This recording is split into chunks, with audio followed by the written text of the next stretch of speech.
It's almost like a jigsaw puzzle. They did not have the advanced technology that we have today. So it's really a marvel. You cannot fit a dollar bill or a razor blade between them. The technique of fitting these blocks together baffles archaeologists and engineers today. Show me one other site which is 12,000 years old, which is built out of megaliths. Scientists found an old fortress in the jungle, thought to be from before the Big Flood. This huge structure, hidden for ages, shows amazing skill and precision. The stones fit together so perfectly that you can't even slip a piece of paper between them. What unknown civilizations built this fortress that is confusing all historians? Let us discover the hidden truths of this incredible construction from the past that will change human history forever. Exposing the Incas' building genius. This fortress is more than just a place for soldiers.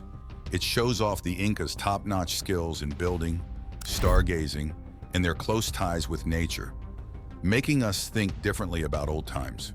The history of this place started way before Western explorers and scientists even knew about it, as it was an important spot in the everyday lives and traditions of the locals, long before the Spanish took over the Inca Empire in the early 16th century. When the Spanish arrived and took control of Cusco in 1533, led by Francisco Pizarro and his brothers, they were instantly wowed by the size and careful construction of the fortress, which was a major part of the Incas' capital city.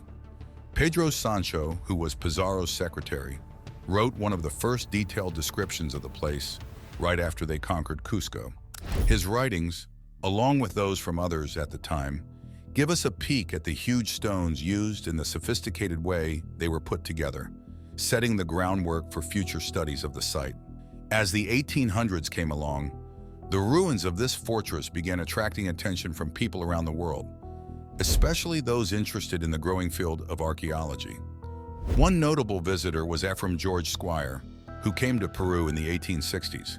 His detailed sketches and writings helped ignite a worldwide interest and brought more recognition to the historical and architectural value of the site. By the early 1900s, the first detailed studies began, trying to map out and understand the site's history and structure. However, these early studies were sometimes restricted by the limited techniques available at the time and a colonial perspective that occasionally misunderstood the site's purpose and design. And there's more. Thanks to advances in archaeological techniques in the late 20th and early 21st centuries, like digital mapping, detailed analysis of the layers of the site, and remote sensing technologies, our understanding of this fortress has greatly improved.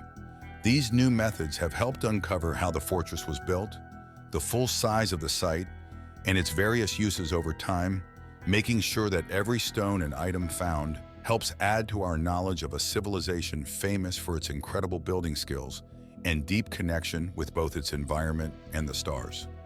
The building of this fortress is a testament to the Incas' engineering genius and craftsmanship, using advanced techniques that continue to impress us today. The massive stones used in the construction were taken from limestone deposits near Cusco, and moving these huge stones, some weighing as much as 200 tons and moved over several kilometers, highlights the Incas' capabilities. It's believed that thousands of workers, without the help of modern tools like the wheel or large animals, managed to move these stones using just logs, ropes, and their combined strength. And that's not all. The precision in cutting these stones is truly remarkable. The Incas used a building method called ashlar masonry that allowed them to fit the stones together so perfectly that no mortar was needed. The joints were so tight that not even a thin blade could fit through, which also made the structure very resistant to earthquakes. This feature allowed the stones to move slightly during quakes and settle back without the structure falling apart, which was crucial in the earthquake-prone areas of the Andes. Moreover, the design of the walls at Saqsaywaman, built with huge stones arranged in zigzag lines, creates three parallel barriers that come together to form a very strong wall. This wasn't just a good strategy for defense, it also had deeper meanings. Some people think these zigzag patterns could represent the teeth of a puma, suggesting that Cusco was designed to look like this sacred animal from above. The design of Saqsaywaman is complex, mixing both ceremonial significance and strategic importance. The walls, stretching over 600 meters, seemed to mimic the sharp peaks of the Andes, merging the natural landscape into its sacred design. This approach didn't just make the place look good, it showed a deep respect for nature and the divine beings thought to live within these natural elements. Each stone at Saqsaywaman reveals more of the past and keeps us wanting to learn more. Water mastery and Inca construction. Researchers believe that Saqsaywaman's layout includes special acoustic qualities. Experiments show that sounds made at certain spots within the site can be heard clearly across large distances without any echo, showing a sophisticated grasp of sound dynamics. This feature would have been very useful during big gatherings and ceremonies, helping leaders' voices carry far and wide to large crowds. Additionally, the placement of its walls and specific architectural details are aligned with celestial events like solstices and equinoxes, highlighting its astronomical importance. The Incas were also very clever with managing water through an advanced drainage system built into the construction of Saqsaywaman. This system was vital for dealing with the heavy rainfalls typical of the area, effectively preventing erosion and damage to the structure from water. Moreover, the terrace design not only provided a strong defense feature, but also cleverly managed soil erosion and maintained soil fertility, which might have supported gardens or smaller buildings within the complex. Stay tuned for more. When comparing Saqsaywaman to another iconic Inca site, Machu Picchu, interesting differences and similarities come up, especially regarding their purpose, function, and construction techniques. While Saqsaywaman is often thought of as just a fortress because of its large walls and strategic location, it primarily served as a ceremonial site and a symbol of imperial power and divine authority. In contrast, Machu Picchu, built around the mid-15th century, functioned as a royal estate for Emperor Pachacuti, focusing more on religious ceremonies and celestial observations. The building styles of these two sites also reflect their different purposes and philosophies. Saqsaywaman features the use of enormous stones that fit together without any mortar, a method likely intended to demonstrate power and permanence. On the other hand, Machu Picchu, known for its precision stonework as well, uses smaller, more regularly shaped stones that blend seamlessly with the natural surroundings, reflecting a philosophy of harmony and balance with nature. Furthermore, the locations and overall designs of Saqsaywaman and Machu Picchu highlight their distinct roles. Saqsaywaman's position on a high plateau above Cusco gives it a strong, militaristic look, symbolizing its role as a guardian over the capital. In contrast, Machu Picchu is tucked between mountain peaks, often shrouded in mist, creating a secluded and mystical atmosphere that blends into its mountainous environment, emphasizing its spiritual and retreat-like nature. These strategic design choices not only serve practical functions, but also communicated the spiritual and cultural values of the Inca civilization. Continuing the exploration of Incan architectural ingenuity, Saqsaywaman stands out not only as an architectural and ceremonial masterpiece, but also as a strategic military fortress that demonstrates the Incas' deep understanding of military tactics and effective landscape use. Its defensive features are meticulously designed, integrating the natural and built environments seamlessly. Located strategically on a hill above Cusco, Saqsaywaman's elevated position offered the Incas a crucial vantage point from which they could spot any approaching threats. This advantageous location provided ample time to prepare defenses or launch counterattacks, making it an essential component of the region's security. Access to Saqsaywaman was closely controlled with only a few entry points, each guarded carefully. These entryways were made narrow on purpose, so any attackers had to enter in small groups, making them easy targets for defenders who were positioned high on the walls around them. Inside, the layout allowed for great visibility, letting defenders see everything and communicate easily across different parts of the fortress. They used signal fires and visual signals to coordinate defenses within Saqsaywaman and with other nearby strongholds, improving their defensive strength significantly. But wait, there's more. Looking at Saqsaywaman's defense structures and comparing them to medieval European castles, like Edinburgh Castle in Scotland, we see some cool differences and similarities.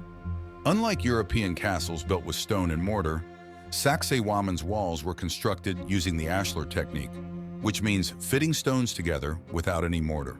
This technique wasn't just for show, It made the walls resistant to earthquakes and didn't have weak spots that could be easily damaged.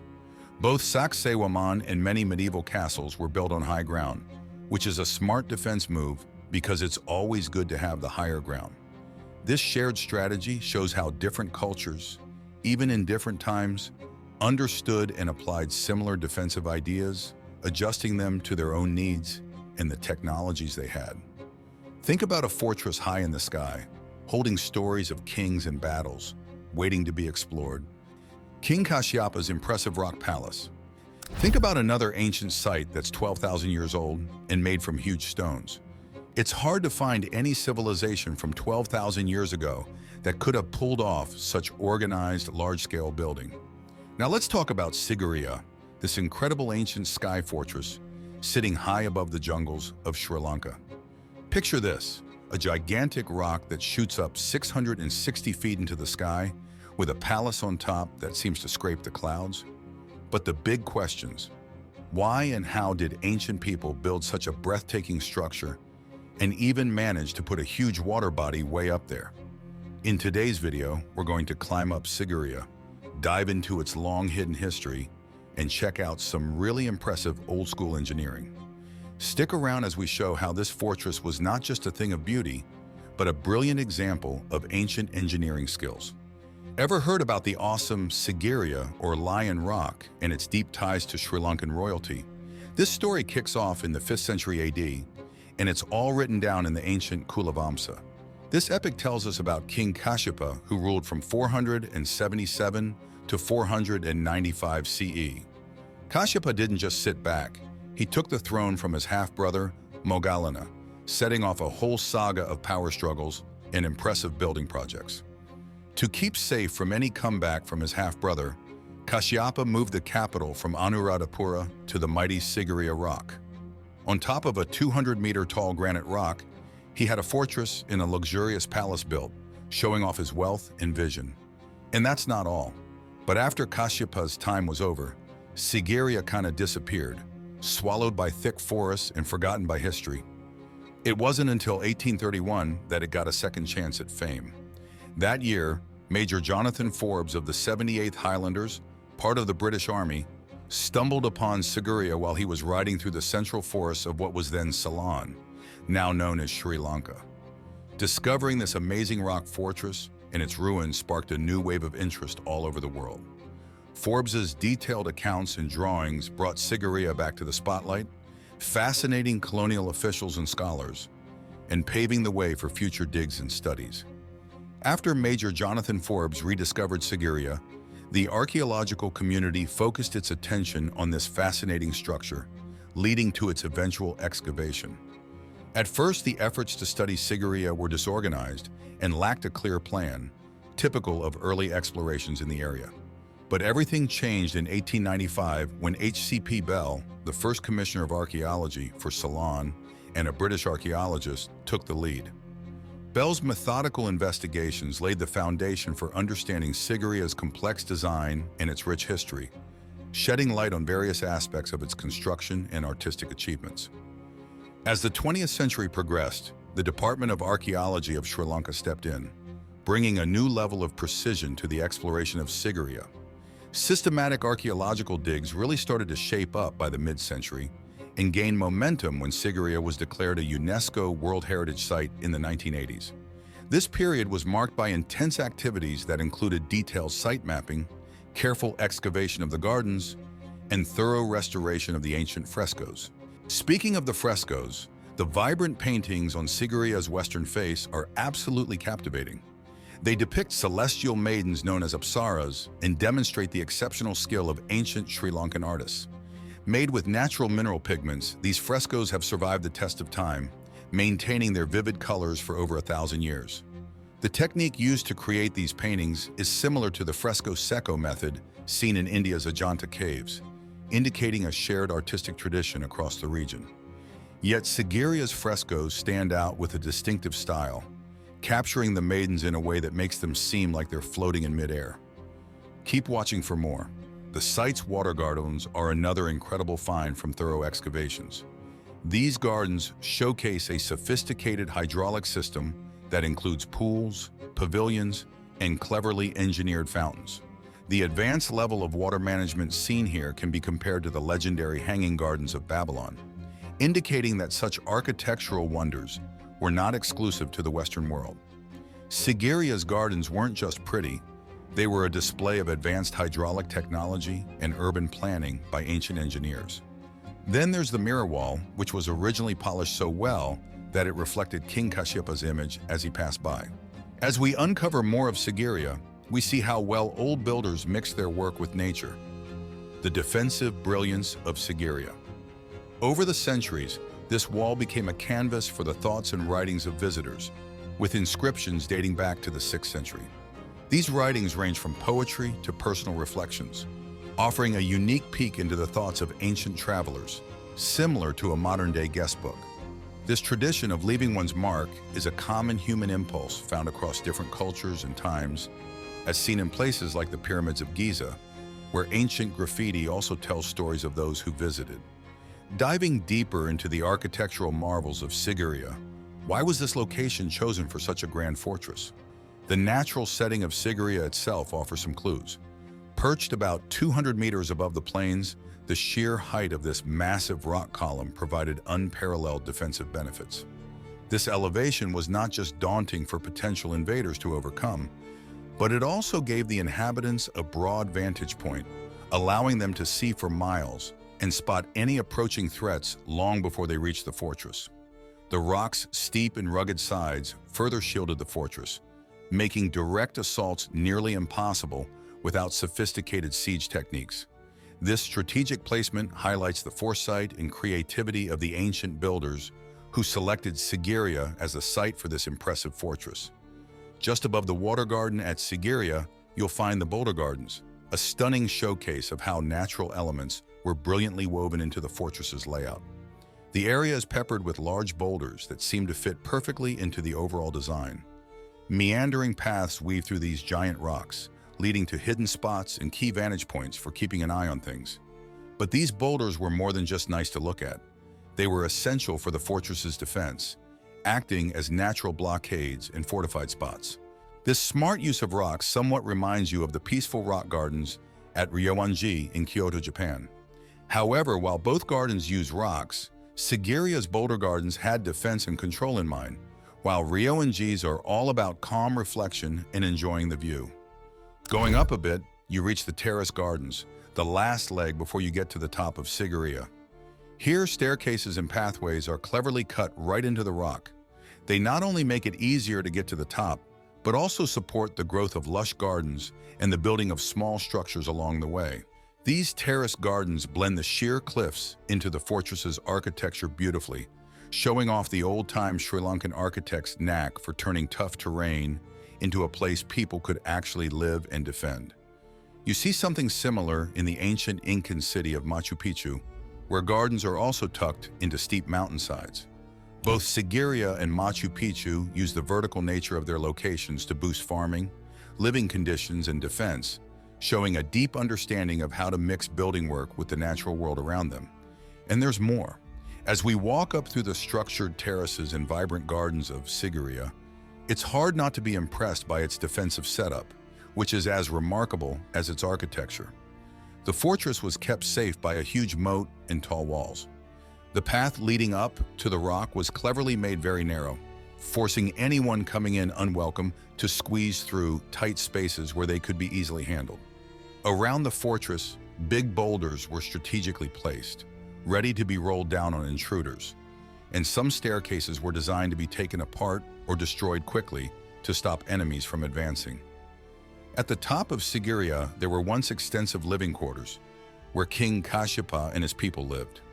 These buildings were made solidly from bricks and stones, and some of the walls are still standing today. The stone blocks, while we don't know exactly how much they weigh, are thought to be several tons each, showing just how much effort went into building this place. To make a flat space at the summit, a lot of rock and dirt had to be moved, likely needing a ton of manpower and maybe even the help of elephants, showing the huge resources that King Kasyapa had at his disposal. Is this ancient fortress evidence of a forgotten civilization? Or is it simply a natural formation that has sparked wild theories? What do you think? Tell us your thoughts in the comments, and don't forget to like and subscribe for more.